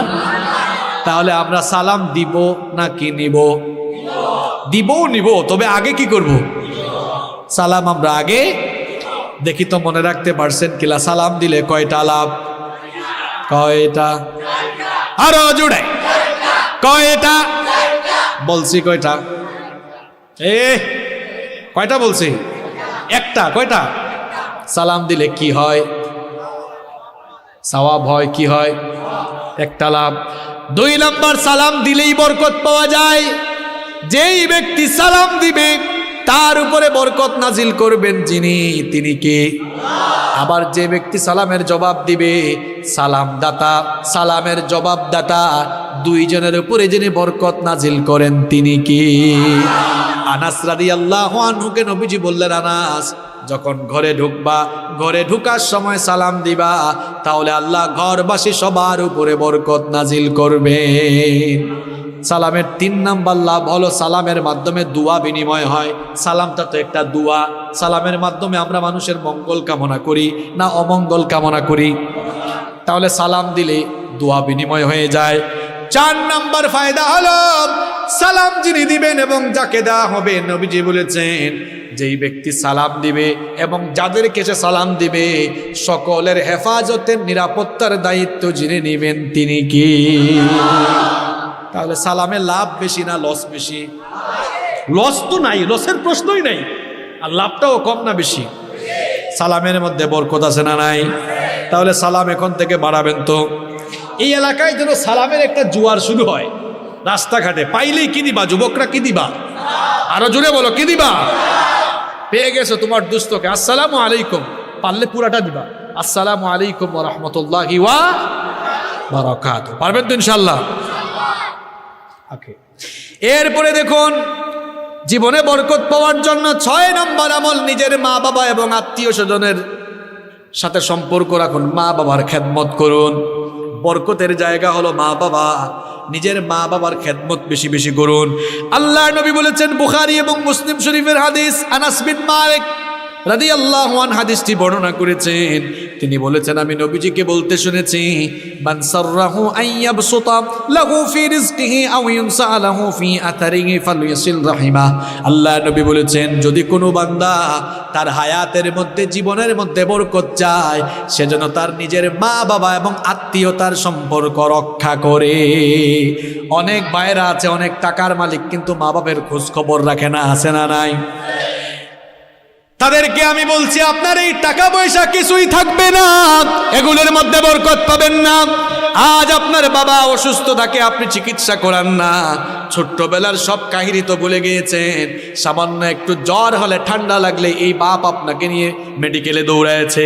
আজ সেই বাবা অসুস্থ, বুড়া মানুষ, চিকিৎসার অভাবে বাবা কষ্ট পাচ্ছে, তাকে নিয়ে আপনি চিকিৎসা করান না। মনে রাখবেন, আপনার টাকা পয়সা, ধন সম্পদ এগুলো থাকবে না, আল্লাহ দুনিয়ায় থাকা অবস্থায় কেড়ে নেবেন। আর যদি ইনকামের মধ্যে, উপার্জনের মধ্যে বরকত চান, তাহলে মা বাবার জন্য 2 হাত প্রশস্ত করে খরচ করতে থাকেন। যত খরচ করবেন ভাইরে কমবে না। মা বাবার জন্য খরচ করে দেখেন, আপনার জন্য নিয়ামত আর বরকত বাড়ায় দিবেন কে? মা বাবা আপনার জন্য সবচাইতে বড় পীর। মায়ের খেদমত করেন, বাবার খেদমত করেন, জান্নাত তালাশের জন্য ঘরের বাইরে যাওয়া লাগবে না। যাদের মা বাপ আছে তাদের ঘরের ভেতরেই জান্নাত আছে।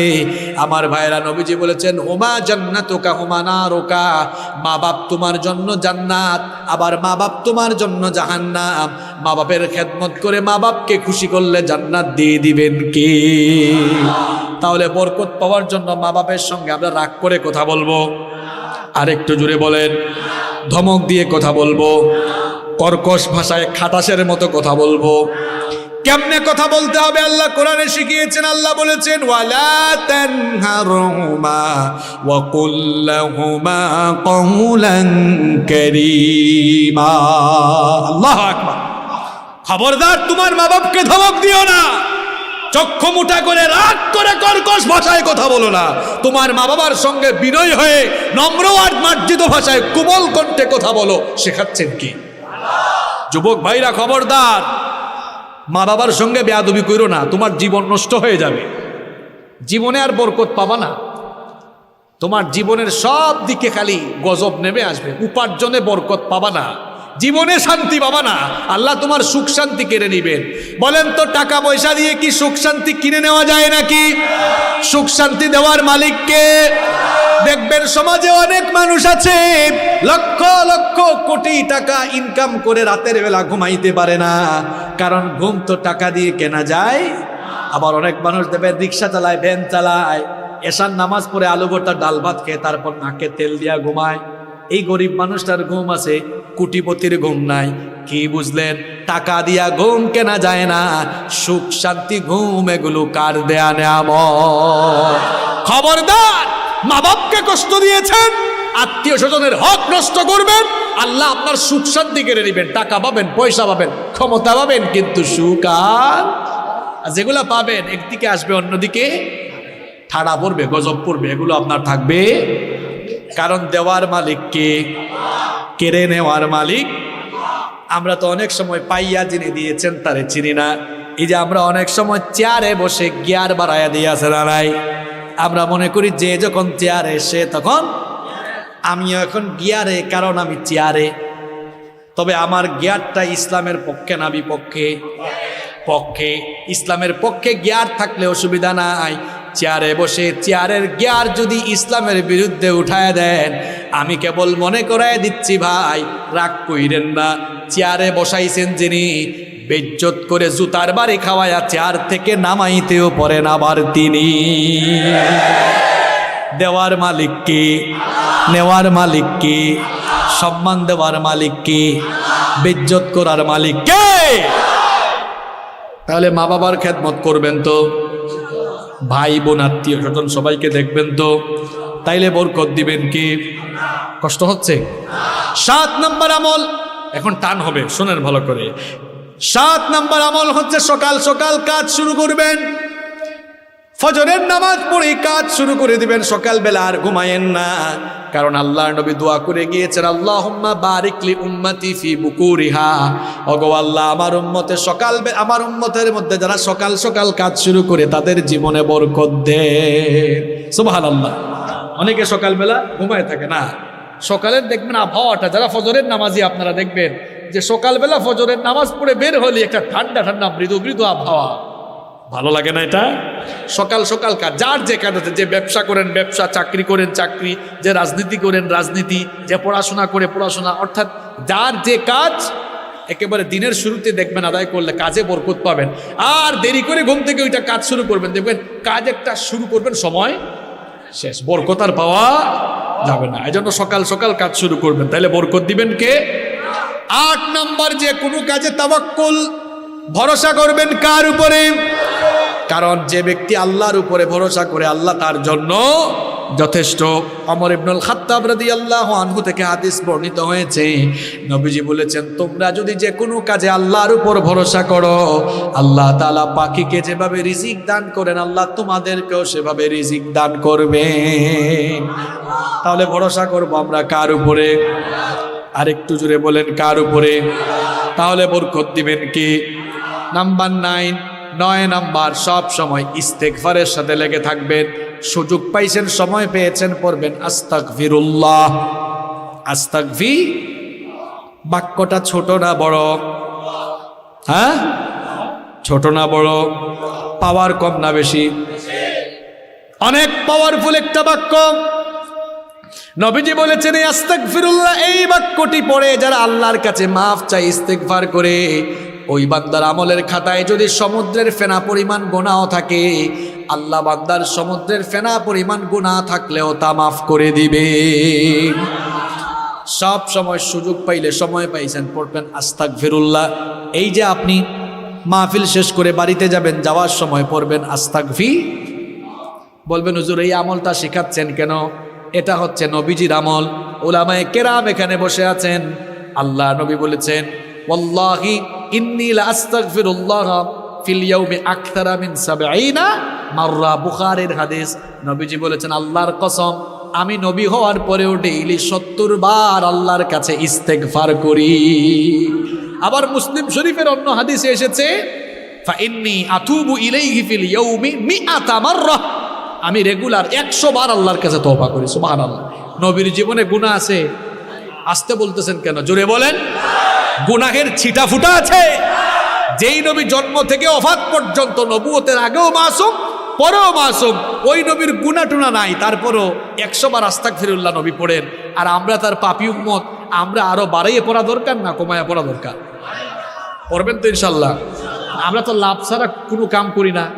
এখন বলবেন হুজুর লাভ কি? লাভ আছে। আল্লাহ নবী কি বলেছেন দেখেন, যারা নিয়মিত ইস্তেগফার করবে তাদের জন্য উপকার হবে 3টা। কয়টা? আরো জোরে। কয়টা? মুসনাদে আহমদ, বাইহাকি এবং তাবরানির বর্ণনায় হাদিস এসেছে, নবীজি বলেছেন মান লাজিমাল ইস্তিগফার, যে ব্যক্তি সব সময় ইস্তিগফারের সাথে লেগে থাকবে, 1 নাম্বার জাআলাল্লাহু মিন কুল্লি দিকিম মাখরাজা, আল্লাহ তাআলা তার সকল বিপদ আপদ, জীবনের সব সংকীর্ণতা আল্লাহ দূর করে দিবেন। তাহলে সব সময় ইস্তিগফারের সাথে লেগে থাকলে আপনার বিপদ আপদ দূর করে দিবেন যিনি, তিনি কে? 2 নাম্বার ওয়া মিন কুল্লি হাম্মিন ফারাজা, সবার জীবনে কম বেশি টেনশন আছে না নাই? এই ইস্তিগফারের সাথে লেগে থাকলে আল্লাহ আপনার সব টেনশন দূর করে দিবেন, সব দুশ্চিন্তা আল্লাহ রিমুভ করে দিবেন। 3 নাম্বার হচ্ছে ওয়া মিন হাইতু ওয়া রাযাকাহু মিন হাইতু লা ইয়াহতাসিব, আল্লাহ তাআলা বলছেন যদি ইস্তিগফারের সাথে বান্দা লেগে থাকো, তোমার ধারণাতীত কল্পনাতীত জায়গা থেকে আমি তোমাকে রিজিক দান করব। বলেন তো রিজিক দেওয়ার মালিক কে? রিজিক এমন এক বিষয়, আজ থেকে 1 বছর আগে আমি কি জানতাম যে আজ রাতের খাবার হাসনাপাড়ায় খাবো? আগামীকাল সকালে আপনি কোথায় খাবেন আপনি জানেনও না। আপনি বলতেছেন হুজুর আমি জানি, আমি ঘরে খাবো। আরে ভাই, এমন বিপদ রাতে আল্লাহ ফালাইতে পারেন, এমন বিপদে যে আগামীকাল সকালবেলার নাস্তা চট্টগ্রাম মেডিকেল হাসপাতালেও খাওয়া লাগতে পারে। আমরা কেউ রিজিকের খবর, মুহূর্তের ভেতরে আল্লাহ আপনাকে কি করতে পারেন আপনি নিজেও বলতে পারবেন না। সব ক্ষমতার মালিককে। বেশি বাড়াবাড়ি করেন না, লাফালাফি করেন না, সব লাফালাফি কিন্তু আল্লাহ বন্ধ করে দিবেন, ঠিক কি না? তাহলে ইস্তেগফারের ফজিলত লাভ আছে কয়টা? দেখি তো কাদের মেধা ভালো, স্মরণ শক্তি ভালো। 1 নাম্বার কি বলছিলাম? হ্যাঁ, এই ইস্তেগফারের ফজিলত বলছি যে সব সময় আস্তাগফিরুল্লাহ পড়েন, আমল করেন। 3টা পুরস্কার দিবেন কে? 1 নাম্বার আপনার বিপদ আপদ দূর করে দিবেন কে? 2 নাম্বার জীবনের সব টেনশন দূর করে দিবেন কে? মুখস্থ করে ফেলেন। 1 নাম্বার সকল বিপদ আপদ দূর হয়ে যাবে, 2 নাম্বার সকল টেনশন দূর হয়ে যাবে, 3 নাম্বার রিজিকের টেনশন করা লাগবে না, রিজিক দিয়ে দিবেন কে? রিজিক কেন হয়? রাজ্জাককে ভয় করুন। অনেকে আছে রিজিকের ভয়ে হক কথাগুলো বলতে পারে না। আপনার রিজিক আল্লাহ বন্ধ করতে চাইলে আল্লাহ এমনি বন্ধ করে দিবেন, চুপ থাকলেও বন্ধ হয়ে যাবে।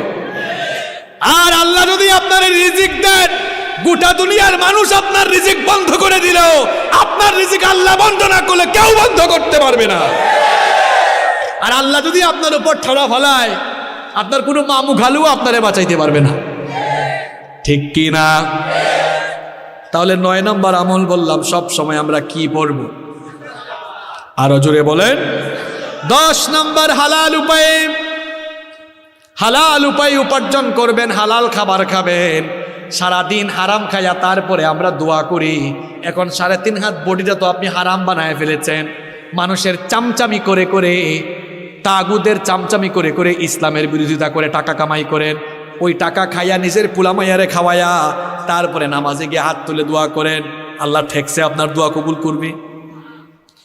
গোটা বডিটাই তো আপনার হারাম, হারাম বডির ইবাদত গুলো হয়ে যায় হারাম।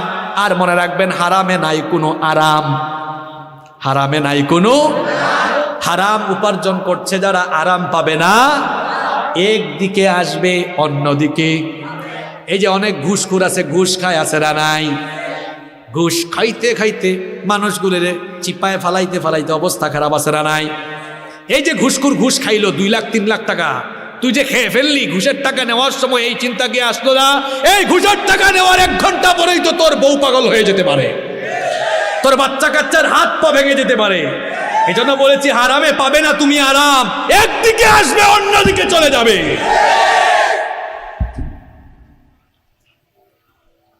হারাম উপার্জনে কোনো আরাম পাবেন না। কয়েকটা টাকার লোভে অনেক সময় আলেমদের বিরুদ্ধে মিথ্যা সাক্ষ্য দেয়, আছে না নাই?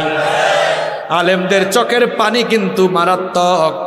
আলেমদের আপনি ভাবতেছেন যে পিস্তল বোমা এগুলো বড় অস্ত্র না, চোখের পানি হলো বড় অস্ত্র।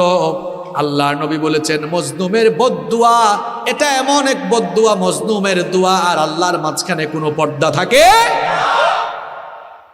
খবরদার মানুষের উপর জুলুম করবেন না। আল্লাহর নবী বলেছেন জুলুমের শাস্তি আল্লাহ দুনিয়া থেকেই শুরু করে দেয়। পৃথিবীতে যারাই জুলুম করবে জুলুমের শাস্তি আল্লাহ দুনিয়া থেকে শুরু করবে। হারামের ভেতরে কোনো আরাম, জীবনে বরকত চান, যতটুকু হালাল উপায়ে যতটুকু ইনকাম করেন ওইটা দিয়ে চলেন, দেখবেন কম করবেন। ওই যে আমি আগেই বললাম বরকত পেয়ে যাবেন। বরকত দেওয়ার মালিক কে? জোরে বলেন, বরকত দেওয়ার মালিক কে? অনেক মানুষ আছে আমাদের কাছে তো অনেক সময় বলে, কই হুজুর এত টাকা কামায়, কিন্তু এরপরে মাস শেষে খালি ঋণ হয়ে যায়, এর তো জীবনে কোনো বরকত, এ তো হারাম খাইতে খাইতে কোনো আরাম পায় না। আবার অনেকে আছে খুব অল্প পয়সা ইনকাম করে, কিন্তু দেখা যায় সারা মাস খাবার দাবার খেয়ে পরিবার চালায়, আরো 1-1.5 হাজার টাকা বাঁচে। তার মানে তার পরিবারে বরকত আছে। তাহলে বরকত পাওয়ার 10 নম্বর আমল হলো হালাল উপায়ে হালাল খাবো। তাহলে দোয়া কবুল করবেন কি? মনে থাকবে। 11 নম্বর হচ্ছে সদকা করবেন, দান করবেন। দান করলে সম্পদে বরকত বাড়াবেন কে? দান করবেন না সম্পদ বাড়বে না। আপনি বলবেন হুজুর দান করলে তো দেখি আমরা সম্পদ কমে, আর আপনি বলতেছেন সম্পদ বাড়ে। কেমনে বাড়ে সেটা মোল্লা বলবে না, বলবে কি? আয়াত নাম্বার সূরা নাম্বার বলি বাড়িতে গিয়ে মিলাবেন। কোরআনুল কারীমের 2 নম্বর সূরা সূরাতুল বাকারা এর 261 নম্বর আয়াতে আল্লাহ বলেছেন মাসালুল লাযীনা ইউনফিকুনা আমওয়ালাহুম ফি সাবিলিল্লাহি কামাসালি أنبتت 7 سنابل في كل سنبلة 100 حبة والله يضاعف لمن يشاء والله واسع عليم। আল্লাহ তাআলা বলছেন আল্লাহর রাস্তায় যারা দান করে তাদের উদাহরণ হলো একটি বীজের মতো। এই যে ধানের চারা রোপণ করার আগে বীজ ফেলানো হয়, আঞ্চলিক ভাষায় এটাকে আপনারা কি বলেন? হ্যাঁ, জালা। আমাদের সিলেটে বলে জালা, আপনারা কি বলেন? বীজ দান, জালা বলেন নেই তো মিলে গেছে। সিলেট আর চট্টগ্রাম হচ্ছেন জানেন চাচাতো ভাই, খালাতো ভাইয়ের মতো, সব মিল আছে আমাদের মধ্যে। ভাষা ছাড়া আপনাদের আর আমাদের সব মিল, আলহামদুলিল্লাহ। আচ্ছা, জ্বালা বললে তো আরো ভালো। দেখেন আল্লাহ কি সুন্দর উদাহরণ। আপনারা বলবেন হুজুর দান করলে তো আমরা দেখি সম্পদ কমে, আল্লাহ বলতেছেন বাড়ে। কেমনে বাড়ে? আচ্ছা মনে করেন হুজুরের কাছে 2 লাখ টাকা আছে, উনি 1 লাখ টাকা দান করে দিলেন, এটা কমলো না বাড়লো? বাহ্যিকভাবে আপনারা কি দেখছেন? আল্লাহ বলতেছেন বাড়ে। বাড়ে কেমনে এবার দেখেন। একটা উদাহরণ দিই। মনে করেন এক ফ্যাক্টরির মালিক, তিনি এবার 1-2 লাখ টাকা, 1-2 লাখ তো হবে না, ফ্যাক্টরির মালিকের উপর তো জাকাত অনেক টাকা আসে। মনে করেন 10-12 লাখ টাকা দান করছে। এখন 10-12 লাখ টাকা শত শত মানুষকে দান করলো। এই শত শত মানুষের কাছে আগে টাকা ছিল না, এদের পণ্য ক্রয়ের সামর্থ্য ছিল না। এখন তারা টাকা পাইলো। বাজারে আগের চেয়ে কাস্টমারের সংখ্যা এখন বাড়ছে না কমছে? বাজারে কাস্টমার বাড়লে পণ্যের চাহিদা বাড়ে না কমে? কথা বুঝতেছেন আমার? তো পণ্যের চাহিদা বাড়লে পণ্যের সরবরাহ বা উৎপাদন বাড়াতে হয় না কমাতে হয়? তবে কেমনে? ফ্যাক্টরি তো আগের মতোই আছে। তখন ফ্যাক্টরি মালিকরা কি করে? পণ্য উৎপাদন যখন বেশি লাগে, মানুষের চাহিদা বাড়ে, তখন তারা ফ্যাক্টরি আরো, ওই ফ্যাক্টরি মালিক দিয়েছিল টাকা, এখন তার ফ্যাক্টরি আরেকটা বানানো লাগতেছে, ইনভেস্ট আরো করলো, মানুষের চাকরি বাকরি বাড়লো, তখন আরো সেল হবে, লাভ কম হবে না বেশি হবে? দেখছেন সিস্টেমিক ওয়েতে বুঝাই দিলাম কেমনে যে একদিকে দান করে বাহ্যিকভাবে দেখতেছে কমে, কিন্তু অন্যদিকে ঘুরে ফিরে আবার কি হয়? আর আল্লাহ এটাকে খুব সুন্দর কোরআনে বলেছেন, উদাহরণ একটা জালার মতো। যেমন আমরা যে মাঠের মধ্যে, ক্ষেতের মধ্যে জ্বালা ফালাই, একটা ধান থেকে গাছ হয় কয়টা? কথা বলেন, কয়টা? একটা। এখন ধানের একটা গাছ থেকে কি ধান হয় একটা? বুঝেন এবার কারবার। একটা জ্বালা ফালাইলাম, ওখান থেকে একটা ধানের গাছ হইল। আল্লাহ বলছেন সেখান থেকে আরো কয়েকটা দানা হইল, ডালপালা হইল। আল্লাহ বলছেন 7টা দানা থেকে যদি প্রত্যেকটাতে 100 করেও দানা হয়, 7 কত? আল্লাহ বলছেন বান্দারে এইভাবে তুমি আমার রাস্তায় একবার দান করবা, আর আমি তোমারে 700 গুণ পর্যন্ত সম্পদ বাড়ায় দেব। তাহলে সম্পদে বরকত চাইলে দান করবেন না কিপটামি করবেন? হ্যাঁ, আরো জোরে বলেন। আল্লাহ কবুল করেন। কষ্ট হচ্ছে? 12 নাম্বার তো শেষ। 12 নাম্বার, সব যদি আপনি জীবনে বরকত চান, সময়কে কাজে লাগান। সময়কে যারা কাজে লাগায় না, এরা জীবনের কোথাও কোনো বরকত পায় না। এই জন্য সময়ের কাজ সময়ে করবেন, দেখবেন বরকত পাবেন। 13 নাম্বার হলো, আপনি আপনার জীবনে বরকত পাবেন। আল্লাহ যত নিয়ামত দিয়েছেন, নিয়ামত পাওয়ার পরে আল্লাহর শুকরিয়া করবেন না, শুকর হবেন না। না শুকরি জীবনযাপন না করে যদি শুকরিয়া করেন, নিয়ামত বাড়ায় দিবেন কে? আল্লাহ বলেছেন, লা ইন শাকারতুম লা আযীদান্নাকুম ওয়া লা ইন কাফারতুম ইন্না আযাবি লাশাদীদ। আল্লাহ তাআলা বলছেন, যদি বান্দা আমি যে নিয়ামত দিয়েছি এগুলো পেয়ে যদি শুকরগুজার হয়ে যাও, লা আযীদান্নাকুম, নিয়ামত বাড়ায় দিবেন কে? এরপরে 14 নাম্বার, যদি বরকত পেতে চান, বরকতময় জায়গা এবং বরকতময় সময় তালাশ করবেন। দুনিয়ায় সবচেয়ে বড় বরকতের জায়গা হলো মসজিদ। আজান হলেই কোথায় যাবেন? বরকত পাবেন। এরপরে বরকতময় সময়, যেমন বছরে হারাম মাস আছে 4টা, জিলকদ, জিলহজ, মুহররম, রজব।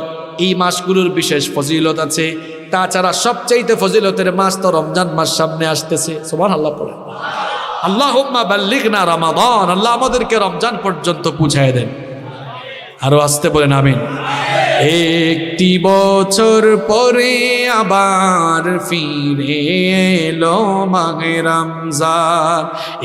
একটি বছর পরে আবার ফিরে এলো মাহে রমজান। মুমিনের হৃদয়ে পড়লো সারা, মুমিনের হৃদয়ে পড়লো সারা, উঠলো জেগে নতুন প্রাণ। একটি বছর পরে আবার ফিরে এলো মাহে রমজান। একটি বছর পরে আবার ফিরে এলো মাহে রমজান। আল্লাহু আকবার। এই রমজান মাস চলে এসেছে। বরকত পেতে হলে বরকতময় মাস, বরকতময় সময় তালাশ করতে হবে। এই রমজান গুনাহ মাফের মাস, বরকতের মাস। এই মাসকে আপনি যদি কাজে লাগাতে পারেন, গুনার মাফ আপনি নিয়ে নিতে পারবেন, বরকত পাবেন ইনশাআল্লাহ। সপ্তাহের সবচেয়ে বরকতময় দিনের নাম কি? ইয়াউমুল জুমআ। জুমার দিনে তো বিশেষ একটা সময় আছে, দোয়া কবুল করে ফেলেন কি? এই জন্য বলেছি, বরকত পেতে হলে বরকতময় সময়গুলো তালাশ করা লাগবে। সারা বছরের শ্রেষ্ঠ দিনের নাম কি? এই দিন বলছি, রাত না। হ্যাঁ, কিসের দিন? আরাফার দিন। কারণ আরাফার দিন নবীজি বলেছেন, এই দিনে আল্লাহ এত সংখ্যক গুনাহগারকে মাফ করে দেন, বছরের অন্য দিনে আল্লাহ এত মানুষকে ক্ষমা করেন না। সুবহানাল্লাহ। তাহলে বরকত পেতে হলে বরকতময় দিন, বরকতময় রাত, বরকতময় সপ্তাহ, বরকতময় মাস এবং বরকতময় সময়ের তালাশ করতে হবে। তালাশ করে কাজে লাগাবেন। যেমন রমজানের শেষ দশক, বরকত ওখানে কম না বেশি? নাম্বার 15, বরকতের জন্য সব সময় দোয়া করবেন কার কাছে? কারণ বরকতের চাবি যার হাতে তিনি কি? বরকত পাওয়ার আমল বললাম মোট কয়টা? মনে আসেনি না? খায় ফেলছেন? এই 15টা কাজ করবে। খালি মাহফিলে এসে স্লোগান দিয়ে চলে যাইয়েন না। কিছু ওয়াজ, কিছু নসিহত, কিছু হেদায়েতি কথা শিখে যাবেন, জীবনে কাজে লাগাবেন। তাহলে এই যে যুবক ভাইরা এত কষ্ট করে পরিশ্রম করে মাহফিলটা আয়োজন করলো, এবং এলাকার নেতৃবৃন্দ, এখন সামনাসামনি তো মানুষের প্রশংসা করা ঠিক না, তারপরে তো বলা লাগে কিছু। চেয়ারম্যান সাহেব, মেম্বার সাহেব, সাবেক চেয়ারম্যান, সাবেক মেম্বার সব ছুটে চলে এসেছেন। এই চিত্র প্রমাণ করছে যে এই এলাকার সবাই অত্যন্ত কোরআন প্রেমিক মানুষ, আলহামদুলিল্লাহ। আল্লাহ কবুল করেন। এই চেয়ারম্যান সাহেব তো অনেক আগে এসেছেন, আমরা একসাথে খাইলাম, এখনো বসেই আছেন, ব্যস্ত মানুষ, স্বাভাবিকভাবে জনপ্রতিনিধি হিসাবে অনেক ব্যস্ততা আছে, কিন্তু কোরআনের ভালোবাসায় তিনি বসে আছেন। আল্লাহ তার এই ভালোবাসা কবুল করুন। এই যে এখানে সাবেক মেম্বার সাহেব আছেন, সাবেক চেয়ারম্যান সাহেব আছেন, অনেক নেতৃবৃন্দ এসেছেন। এই যে সবাই মিলে আপনারা রাজনৈতিক নেতৃবৃন্দ, স্থানীয় জনপ্রতিনিধি, মুরব্বিয়ান, এলাকার যুবকরা সবাই মিলে মাহফিলটা করলেন। কিছু জিনিস না শিখলে মাহফিল আয়োজন তো বৃথা হয়ে যাবে। এই যে আজকে আমরা যা শিখলাম এগুলো যদি আবার আমল না করি তাহলে কেন মাহফিলের আয়োজন করলাম? যদি আমরা ফজরের নামাজটা না পড়ি তাহলে মাহফিলটা কেন আয়োজন করলাম বলেন? যে কথাগুলো বললাম সবাই আমলের চেষ্টা করবেন তো ইনশাআল্লাহ। আল্লাহ আমাদের সবাইকে আমল করার তৌফিক দান করেন।